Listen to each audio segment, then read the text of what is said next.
there is this agitation right now. There is Biafra nation, there is Yoruba nation, and all. What is your attitude to all this agitation? Because some people don't even want to hear all these stories we're talking about the next election. They don't believe there'll be an election. And I'm talking about highly placed people in the South. They are not interested at all. Well, here's the thing, the issue with the Yoruba nation and then the Biafra nation is if Nnamdi Kanu had the kind of personality that Sunday Igboho had, I mean, I can see that it's going to be a possibility if Nnamdi Kanu. But you see, Nnamdi, these people, I know how. They can be very, very militant, and I know they're going to attack me. But you see, Sunday Igboho is willing to suppress his ego. Sunday Igboho is willing to work with Nnamdi Kanu and the Biafran people. He's very, very willing. And Sunday Igboho is someone that I respect a lot. But if you look at some of the comments by Nnamdi Kanu and some of the things he says, it is very, very upset people in the Oodua nation, people in Sunday Igboho's camp. If Nnamdi Kanu can try to be doing and don't mind the thing that the British put together, like Nigeria, 3 artificial nations that the first to be together that were a bit incompatible. And those 3 nations were India, Sudan, and Nigeria. Of those 3 nations, India broke up Pakistan and Bangladesh. Then Sudan broke up. Sudan broke up into Sudan and Southern Sudan. Nigeria is the only country left of those 2 countries that the British put together artificially that were kind of incompatible. And so there is that possibility that the Oodua nation, Sunday Igboho is somebody that is highly, highly underrated. The man is very, very intelligent, knows how to suppress his ego in place of his policy, his strategy, and his principles. I don't see Nnamdi Kanu having that. I'm not saying that I'm against you. Don't come and attack me.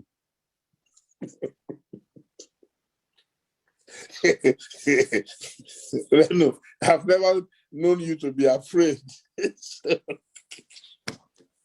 No, the day, listen to this, the day that I counseled Nnamdi Kanu, I said, look, mind the things that you say, that there are people that want to support you. There are people that have sympathy for you. But when you keep on saying all these things, that if you go to a church, a Yoruba church, if you go to Redeem, you are an idiot. When you begin to say all these kind of things, that it will alienate you from people who want to support you. That day, I got death threats. I got so many people sending me emails. I mean, I didn't like that, and I'm not afraid of death. No. But I would rather not go into that. No, I can tell you that Mazi Nnamdi Kanu has really, really come a long way. If you have faced the kind of fire he has faced, you become fully radicalized. I've had occasion to interview him and we've interacted briefly, and I believe he has actually improved on his PR. His PR is solid. Trust me, his PR right now is solid. Yes, occasionally he can get angry, but you can't blame anybody getting angry over Nigeria. Nigeria is the mess. Anybody will get angry. But I can tell you that in Nnamdi Kanu, there have been 2 occasions I invited him on impromptu basis to join his Zoom where we're doing a golden handshake between the Southwest and the Southeast, and he came on both occasions. And he was very mild-mannered. He even apologized when I challenged him on a video that was released during the NSAS, where they were telling people to go and attack in Lagos and all that. And he said he won't do that again, and he has not done it ever since. I can tell you there are people who are very close to him, and they talk to him all the time. If he can maintain I can tell you, I can tell temperament. you that he is a much more focused, much more matured person today. I can tell you, even in one of his broadcasts, he said in there that if he still believed in Nigeria, he would support Momodu for president. And I said, me, I'm not interested in any presidency or anything. I just want to face my job. That's why I'm talking to you. So, but I can tell you that a few of us, we will do everything possible to make sure that this new relationship, especially in the South, works. I'm not interested in any political office. Let me say that, because people always think, hey, everybody is interested in political office. No. But I can tell you that he's doing very well, and we will continue to encourage. Let me tell you, is perfect. No human being is perfect. Let me just end this on this note, is that Nnamdi Kanu is someone that has achieved what nobody has achieved in Nigeria. Now, some people talk about Ojukwu. Yes, Ojukwu was a military governor appointed by Ironsi, and so he had a platform. Nnamdi Kanu did not have a platform. He built his own platform by himself. And then he has gotten to almost, like mythical status in the Southeast. Now, if as what you're saying, he has grown and then he has disciplined himself and he's not going to make some kind of comments that will alienate other people in the South. Honestly speaking, I mean, I see him and Sunday Igboho collaborating with Gani Adams. Look, there's no telling where things can go. In fact, they might be the people that might actually force these parties to say, okay, we have to restructure. Even if we cannot give, even if we cannot have a southern president, but we must restructure. Otherwise, this country is not going to survive. No, I can tell you for free that both Mazi Nnamdi Kanu and Chief Sunday Igboho Adeyemo, they have passed the stage of restructuring. So don't let's waste our time on that. They have passed. And my prayers are always with them. You see, because they know why they are saying enough. This is not the first time people are talking about restructuring. This is not the first time people are complaining about the injustice in Nigeria. So maybe some of us who still talk Nigeria were the foolish ones. So I'm willing to give that to them, that at least they have the courage of their conviction. They are very convinced that, look, you guys are wasting your time, and we must not discourage anybody. Everything is possible on the table right now. Anything is possible. So if you and I are not ready to join them on the streets or in the trenches, we should not be the ones to discourage them. Please. I will urge you maybe to not frame it that way. I did not discourage them. I encourage them. I said, this is what I said. I encourage them, and I said that if Mazi Kanu can move beyond some of the things that he said in the past, that it will go a long way.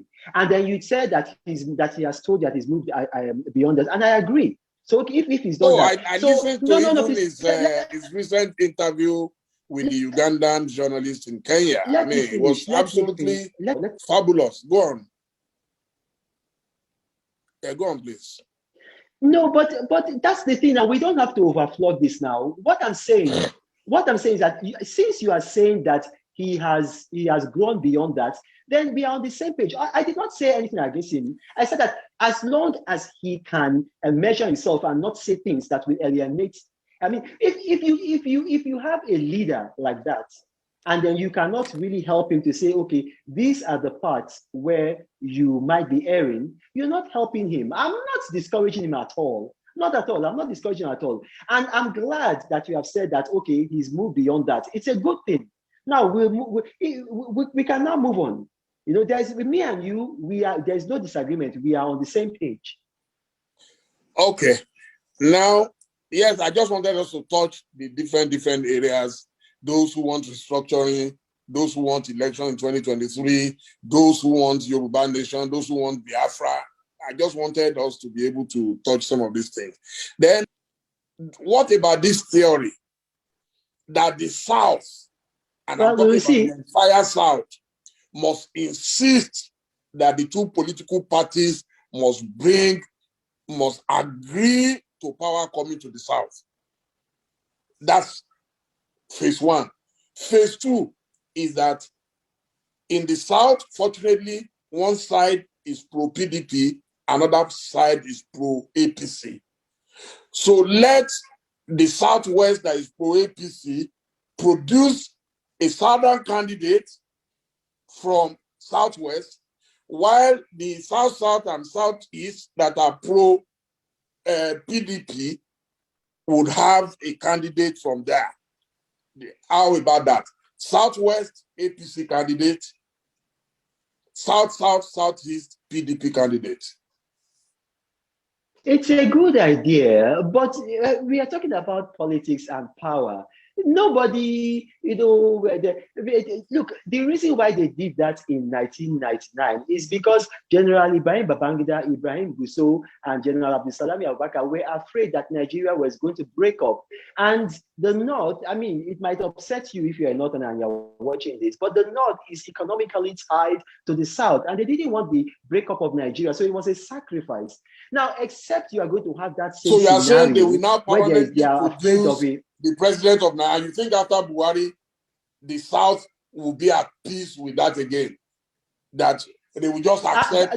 That's not what I'm saying. No, please don't put words. I want you to say it very well, sir.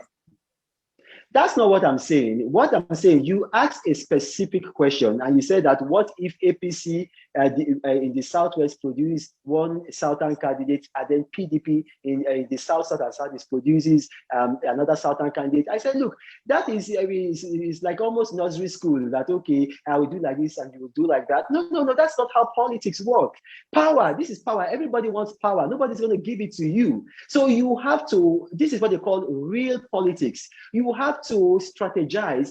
And when you look at the strategy in place right now, as far as I'm concerned, I would prefer to have the best president, the best president of Nigerian origin. And if you ask me, if you're going to ask me who do I think will make the best president, I would say, and it's going to upset a lot of people, but I would say Peter Obi. Peter Obi will be an absolutely fabulous president. If Peter Obi were president of Nigeria, Nigeria would be like Dubai in a matter of years.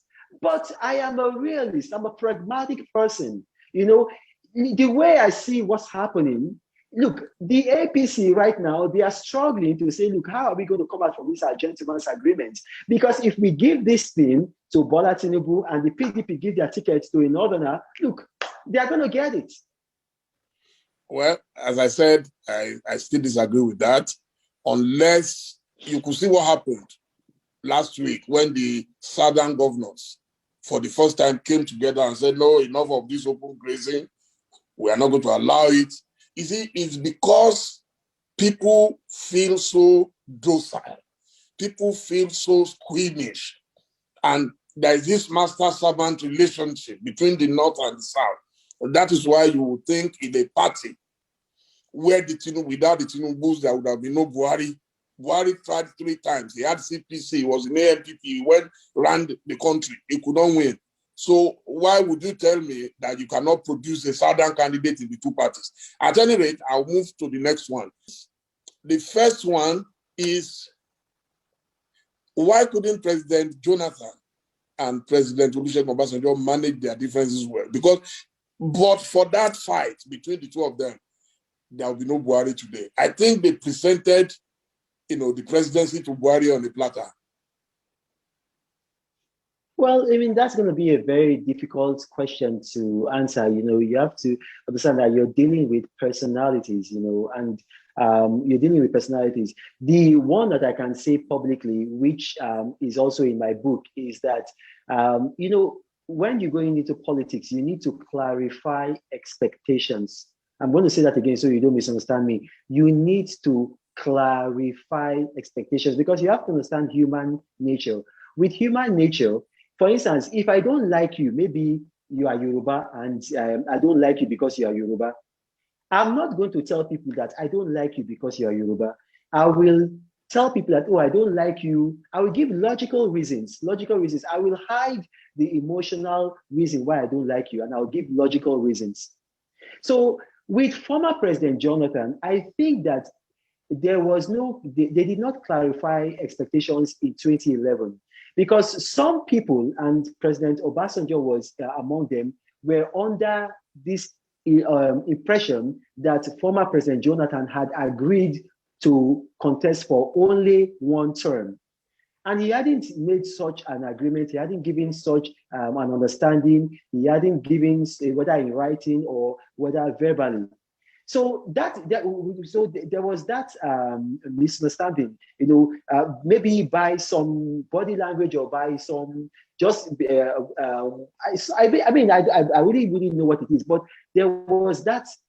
There was no clarity of expectations. So one man was being that, okay, good. So this man is going to go there and is going to do only one term. And if you recall, the very first time that former President Olusegun Obasanjo mounted the campaign trail not the first time, the last time he mounted the campaign trail with former President Jonathan in 2011 when they were campaigning, he said that former President Jonathan was going to do one term. He was the one that was saying it. And former President Jonathan did not give any such undertaking.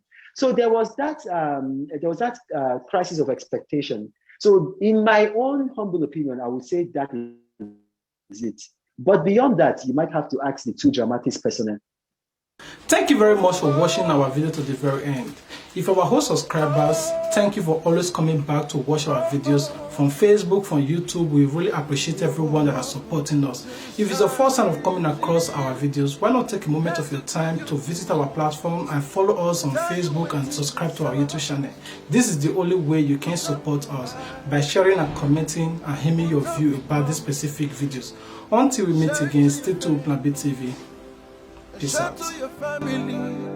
Don't forget to subscribe to get notified. And as you show your support, now say God bless you too. Thanks on the bet. Nnamdi TV, Nnamdi TV, Nnamdi TV. Oh, Nnamdi TV, Nnamdi TV, Nnamdi TV.